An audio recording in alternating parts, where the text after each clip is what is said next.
BJP जो है dominated by RSS only. जो आरएसएस बोलेगी वही बीजेपी को करना पड़ेगा और शर्म आनी चाहिए। जो राम को लाए हैं हम उनको लाएंगे कि भैया हम तो फंसे हुए हैं भाजपा के चक्कर में, आप मत फंस जाना।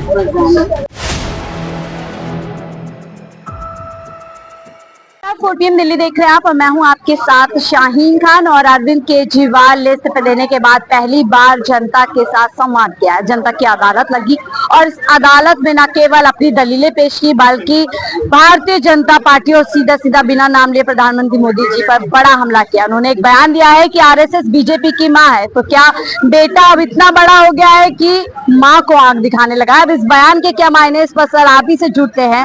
बड़ा हमला यहाँ पर सीधा सीधा प्रधानमंत्री मोदी जी पर, इसी के लिए अरविंद केजरीवाल जाते हैं और वही काम करके चले गए। जी चले नहीं गए, यहीं पर ही हैं। कहाँ जाएंगे? रहेंगे तो यहीं पर रहेंगे। और जो उन्होंने बयान दिया है आरएसएस जो है बीजेपी की माँ है, वो जनता को नहीं, वो मीडिया को भी पता है।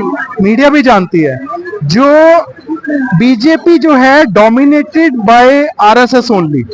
जो आरएसएस बोलेगी वही बीजेपी को करना पड़ेगा। क्योंकि मोदी जी जब पहली बार आए थे तो वो आरएसएस के रहमो कर्मों से आए थे, ये कोई बीजेपी के संगठन से नहीं आए थे। तो ये तो साबित है। और जो उन्होंने बोला बिल्कुल सटीक बोला। और मैं अरविंद जी के बारे में एक आपको बात बोलना चाहूंगा कि कोई भी सीएम जब अरेस्ट होता है तो वो इस्तीफा देता है। ये पहला सीएम है जो जेल से आने के बाद इस्तीफा दे रहा है। और इस्तीफा क्यों दे रहा है? क्योंकि अरविंद जी के लिए जो सीएम पद मायने नहीं है, उनको इतना भरोसा है, इतना कॉन्फिडेंस है कि जनता उनको दोबारा वापस ले आएगी। उनको कोई चिंता नहीं है सीएम पद गया, ये उनके लिए पद मायने रखता ही नहीं है।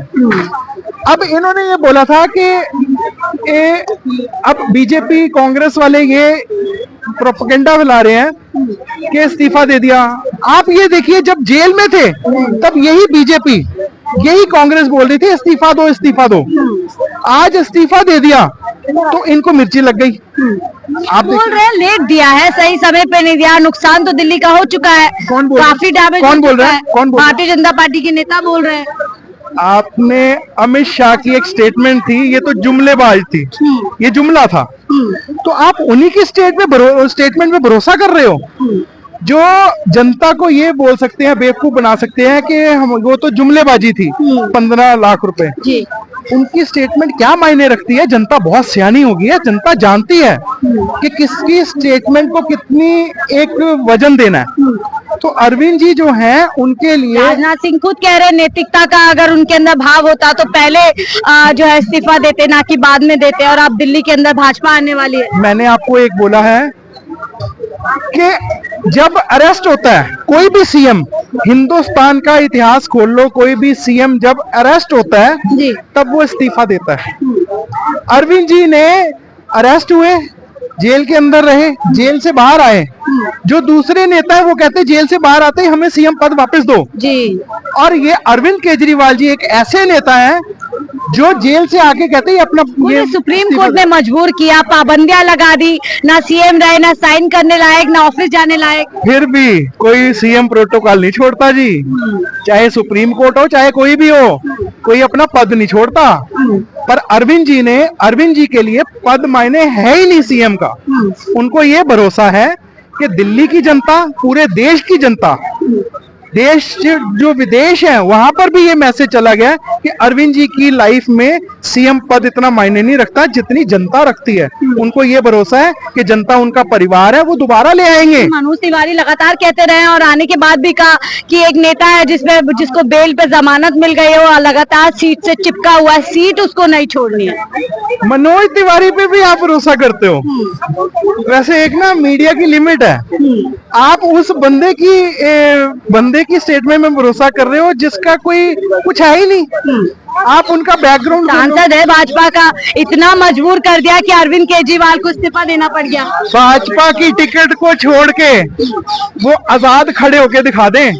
ये तो मोदी की वेव थी जिसमें वो चढ़ गए। तीसरी बार, मैं क्या कह रहा हूँ, मोदी तीसरी बारी चौथी बारी फिर बिना टिकट के भाजपा की लड़के दिखा दे ना, जमानत जब्त हुई तो मेरा नाम नहीं। आप मेरी बात समझे उस चीज को। चलिए, ये तो भाजपा के लोग हो गए, आपके अपने लोग। स्वाति मालीवाल लगातार नाराज नजर आ रही है, एक के बाद एक हमला करे। तो जो आपकी आतिशी से मुख्यमंत्री बन गए, उनको लेकर के कई बयान दे रही हैं। स्वाति मालीवाल जी के बारे में डिस्कस ना ही करें तो अच्छा है। उनकी जो हरकतें थी सीएम हाउस में, जी, वो मीडिया भी उससे सेटिस्फाइड नहीं है। मीडिया को भी पता क्या ड्रामा हुआ है और किसके मतलब वजन में हुआ है, किसके प्रेशर में हुआ है, जी। वो सब जानते हैं। स्वाति मालीवाल एक अस्तित्व है, वो छूट गया हुआ है और उसकी कोई भी स्टेटमेंट आएगी जनता उस पर विश्वास नहीं करती, क्योंकि उसकी आप फेस रीडिंग करो स्वाति मालीवाल की, शरेआम झूठ बोल रही है। ठीक है सर, एक बार फिर से वापस बयान पे आते हैं। जो अरविंद केजरीवाल ने कहा, कहना क्या चाहते हैं कि जिसको आरएसएस ने बनाया, आज वही आरएसएस की सुनने के लिए तैयार नहीं है। एक परिवार होता है, उसमें 4 बच्चे हैं, जी, एक बेटा बहुत बदतमीज निकलता है, वो माँ बाप की भी नहीं सुनता, वो दादा दादी की भी नहीं सुनता, वो भाइयों की नहीं सुनता, वो किसी की नहीं सुनता। बाकी इशारा आप समझ गए। तो महामानव हो गए हैं क्या? नहीं नहीं, वो मैं ऐसे नहीं बोलूंगा, क्योंकि आदरणीय प्रधानमंत्री जी हैं, वो पद में बैठे हैं, इसलिए मैं कोई स्टेटमेंट नहीं दूंगा। बस जो परिवार वाली और 4 बच्चों वाली स्टेटमेंट दी है, खुद उन्होंने कहा मैं ईश्वर का अवतार हूँ, इस तरीके की बातें सामने आई। इसी को लेकर के आरएसएस ने भी उनको एक तरीके से फटकार लगाई थी कि आप जो है पूरी तरीके से संवेदनशील रहे और ये भूल अहंकार में ना आए, अहंकार में आएंगे तो बर्बाद हो जाएंगे। आपने सवाल पूछा और आपने ही जवाब दे दिया। अहंकार में आएंगे तो बर्बाद हो जाएंगे। इतनी बड़ी स्टेटमेंट देनी कि भगवान जगन्नाथ जिन्होंने पूरी सृष्टि का बनाई, वो मोदी जी के भक्त हो गए। शर्म आनी चाहिए ऐसी स्टेटमेंट में, और शर्म आनी चाहिए जो राम को लाए हैं हम उनको लाएंगे। ये ऐसी स्टेटमेंट देते हैं जो एक्सेप्टेबल नहीं है, और जनता पढ़ी लिखी है। आजकल की जो युवा पीढ़ी है ना, वो भी पढ़ लिख गई है, वो भी कैलकुलेट करना जानते हैं कौन क्या बोल रहा है। 400 पार अपनी तो बहुमत बना नहीं पाए और 400 पार का सपना देख रहे हैं। तो इनकी जो स्टेटमेंट्स हैं इतनी गलत होती हैं। एक और सवाल यहाँ पे उठ रहा है, अभी देखिए जैसे बात हुई है 1 नेशन 1 इलेक्शन का, जो प्रधानमंत्री मोदी जी लेकर आए, कैबिनेट में वो पूरी मंजूरी मिल गई है। एक वीडियो वायरल हो रही है अरविंद केजरीवाल की, जहाँ पर वो 1 नेशन 1 एजुकेशन की बात कर रहे हैं, 1 नेशन 1 हेल्थ की बात कर रहे हैं। तो क्या अब अरविंद केजरीवाल पूरी तरीके से इन तमाम मुद्दों पर घेरते हुए नजर आएंगे? क्योंकि लगातार ये बोला जा रहा है कि वापस से जो जमीनी उनकी लड़ाई थी उस पर वो आ गए इस्तीफा देने के बाद। मैं आपसे पूछना चाहता हूँ, मैं देखो मीडिया को टारगेट करता हूँ क्योंकि इन्होंने आगे दिखाना सब कुछ, सारी रियलिटी यही शो करती है। 1 नेशन 1 इलेक्शन का नुकसान क्या है? आज दिल्ली में सपोज करो आम आदमी पार्टी की सरकार बन गई, हरियाणा में आम आदमी पार्टी की सरकार बन गई, पंजाब में आम आदमी पार्टी की सरकार बन गई, बीजेपी की सरकारें जो हैं वो 20+ स्टेट में सरकारें हैं।